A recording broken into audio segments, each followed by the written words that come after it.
친구들, 과잠 시간이에요. 모두 저처럼 조는 사람은 없죠? 예배에 집중해 볼까요?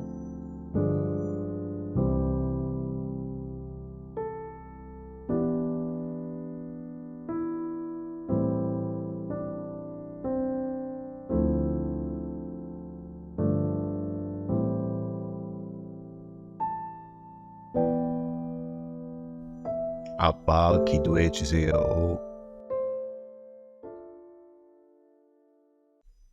제 목소리가 신나진 않지만 그래도 신나게 찬양할까요?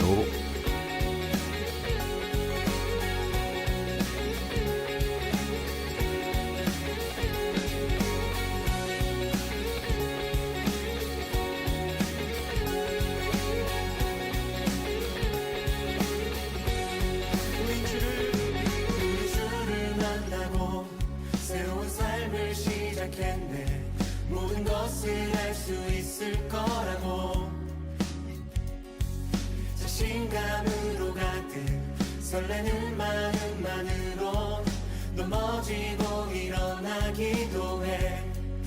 오랜 시간 서서히 차오르는 믿음은 그 걸음을 재촉하지 않고 이정마다는 삶의 무게로 한 발 한 발 힘을 주며 걸어가게 하는 신비가 있네. 함께 오늘 수많은 문제와 고통이 우리를 애워싸고 시기하지만 주를 향한 노래는 멈출 수 없어. 할렐루야 소리쳐요. 한 번 더 우린 주를 만나고 새로운 삶을 시작했네. 모든 것을 할 수 있을 거라고 자신감으로 가득 설레는 마음만으로 넘어지고 일어나기도 해. 오랜 시간 서서히 차오르는 믿음은 그 걸음을 재촉하지 않고 이정마다는 삶의 무게로 한 발 한 발 힘을 주며 걸어가게 하는 신비가 있네. 주님을 의지합시다. 오늘 수많은 문제와 고통이 우리를 애워싸고 시기하지만 주를 향한 노래는 멈출 수 없어. 할렐루야 소리쳐요. 여길 수 없는 유혹과 시험이 우릴 넘어뜨려 비웃었지만 주가 주신 은혜는 멈추지 않아. 할렐루야 노래해요. 그가 오시는 날까지, 그가 부르시는 때까지 끝나지 않는 무거운 질문을 지고 그날의 모든 것들에 의심이 사라질 때면 우리의 모든 시간이 그들을 향해서 그가 오시는 날까지, 그가 부르시는 때까지 끝나지 않는 무거운 질문을 지고 그날의 모든 것들에 의심이 사라질 때면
주님의 주신 보석 같은 말씀을 들을 시간입니다. 스데반의 일로 발생한 박해 때문에 많은 신자들이 흩어졌습니다. 그들은 베니게와 키프로스와 안디오까지 피해가서는 오직 유대인에게만 말씀을 전했습니다. 그들 중에는 키프로스와 구레네 출신 사람이 있었는데 이들은 안디옥에 이르러 그리스 사람들에게도 주 예수님에 관한 복음을 전했습니다. 주님의 손길이 그들과 함께 하셨으므로 많은 사람들이 믿고 주님께로 돌아왔습니다. 이 소식이 예루살렘에 전해지자 교회는 바나바를 안디옥으로 보냈습니다. 그는 안디옥에 도착하여 하나님의 은혜가 내린 것을 보고 기뻐했습니다. 그리고 모든 사람들에게 마음을 굳게 하여 주님을 의지하십시오. 라고 격려했습니다. 바나바는 착한 사람이요 성령과 믿음이 충만한 사람이었습니다. 그래서 많은 사람들이 주님께로 돌아왔습니다. 바나바는 사울을 찾으러 다소로 갔습니다. 사울을 찾은 바나바는 사울을 안디옥으로 데려왔습니다. 두 사람은 1년 동안 교회에 머물면서 많은 사람을 가르쳤습니다. 제자들은 안디옥에서 처음으로 그리스도인이라고 불렸습니다. 그 무렵 예언자 몇 사람이 예루살렘에서 안디옥으로 왔습니다. 그 중에 아가보라는 사람이 있었습니다.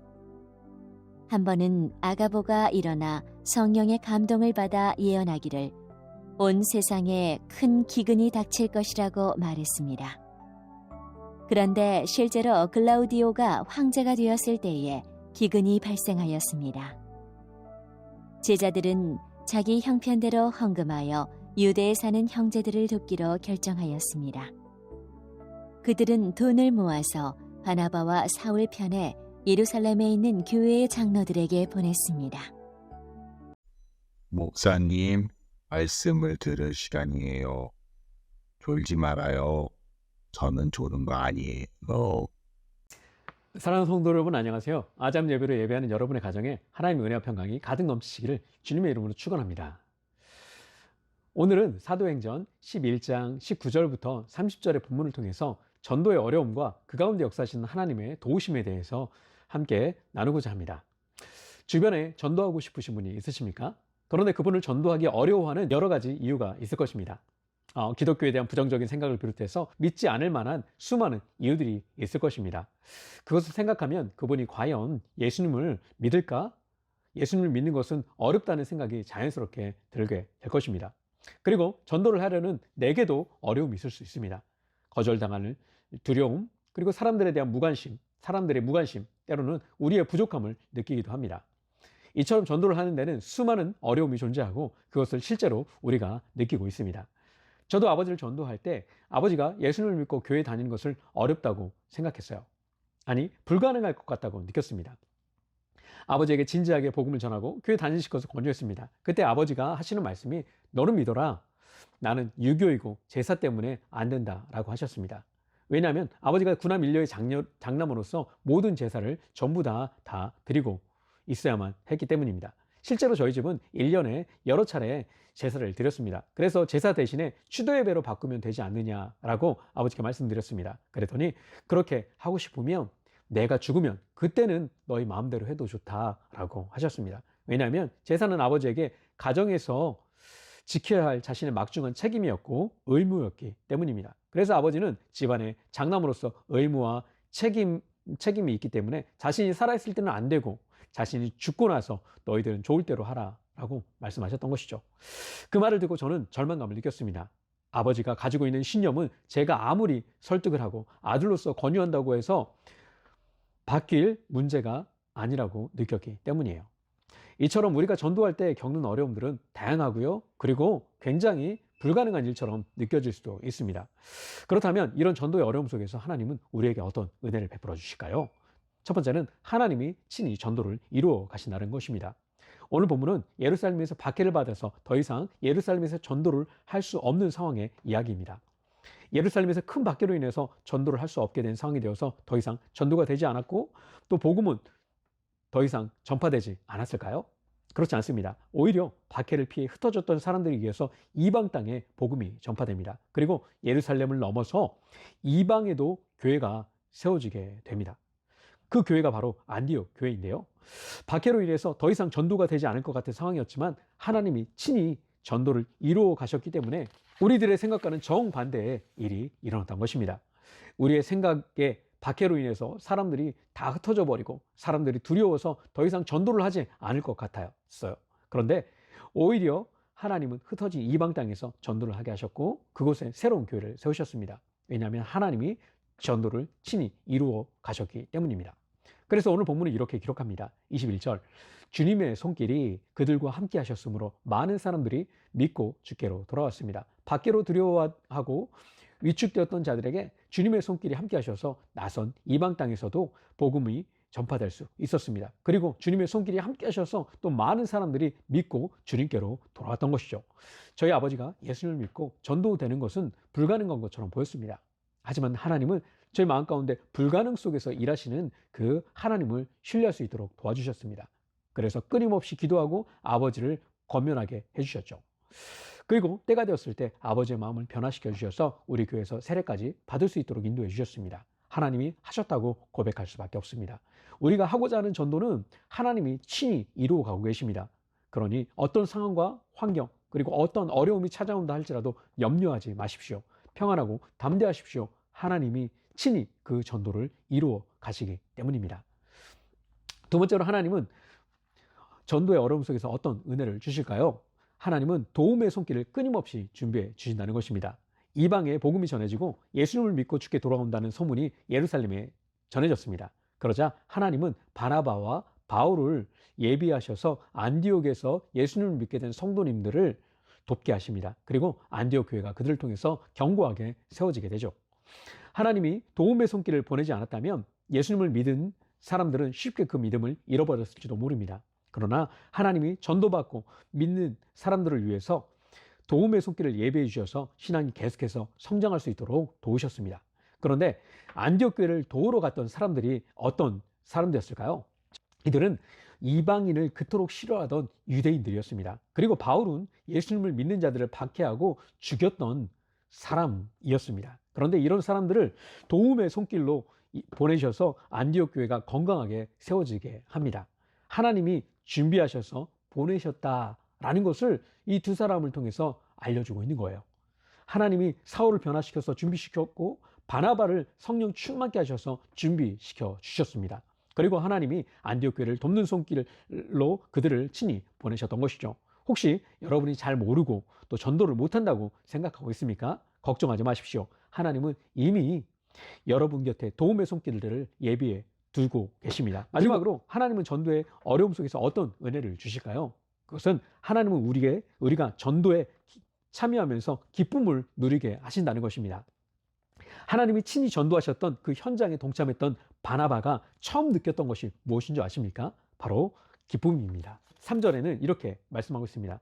그는 안디옥에 도착하여 하나님의 은혜가 내린 것을 보고 기뻐했습니다. 그리고 모든 사람에게 마음을 굳게 하여 주님을 의지하십시오 라고 격려했습니다. 우리가 하나님이 행하신 전도에 함께 동참하면 하나님이 은혜를 주시고 전도를 친히 이루어 가신 것을 보면서 우리에게 기쁨이 임하게 됩니다. 하나님은 전도가 어렵다고 느낄 때 하나님이 친히 일하시고 은혜를 주시는 것을 보게 하시고 우리의 마음 가운데 기쁨을 계속해서 공급해 주실 것입니다. 그리고 우리의 마음에 기쁨을 가지고 계속해서 전도에 동참하게 하시는 것이죠. 사랑하는 성도 여러분, 전도가 어렵다고 느낄 때 하나님을 의지하시기 바랍니다. 하나님께서는 우리가 어렵게 여기는 그 전도를 우리의 책임으로 맡겨두는 분이 아닙니다. 하나님이 친히 그 전도를 이루어 가십니다. 그리고 하나님은 철저히 그 전도를 주관하셔서 우리가 그 전도에 동참하며 그 기쁨을 누리기를 원하십니다. 사랑하는 성도 여러분, 전도를 친히 이루어 가시며 그 전도에 동참하여 기쁨을 누리게 하시는 그 하나님을 의지하시기 바랍니다. 하나님께서 전도를 이루어 가시며 우리가 전도에 동참할 때 때에 맞게 도움의 손길들을 주실 것입니다. 뿐만 아니라 우리가 전도할 때 주님이 수많은 사람을 주께로 돌아오게 하실 것입니다. 함께 기도하겠습니다. 사랑하는 하나님 아버지, 우리가 전도의 어려움을 느낄 때 주님을 의지하게 하시고 주님의 도우심을 경험할 수 있도록 역사하여 주시옵소서. 친히 전도를 이루어 가시며 전도의 기쁨을 누리게 하시는 예수님의 이름으로 기도합니다. 아멘. 말씀을 기억하면서 다음 내용을 나눠볼까요?